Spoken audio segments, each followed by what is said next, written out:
As we grow, one of the big questions always comes down to public safety, whether it's police department, fire department, whether the statistics show it or not. You and I talked about this earlier, is that if you don't feel safe, then that perception becomes reality. And public safety is one of the big things of your platform as you run for city council. Tell us about that. What is your focus here? Absolutely. I think that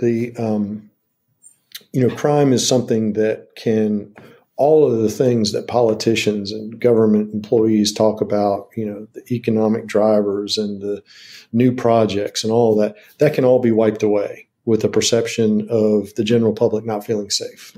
And so I think that the number one thing is to make sure that our police department has the resources that it needs. And you hear a lot about this, about, why are they not doing this? Why are they not doing that?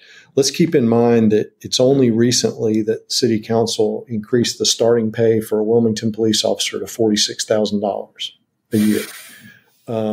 Think about that. What were they doing? What were they making before then? 38. So you had police officers going out, putting their lives on the line for less than actually what I was making as managing a restaurant back in my 20s. So correct. That's a lot. Correct. And then we wonder why there are vacant positions within the department. And I think a big part of that also is retention. We focus on filling spots, but I think retention is a huge part in making sure that the officers,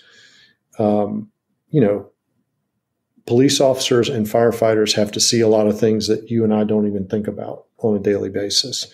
And so we need to make sure that they're getting the best resources that they can.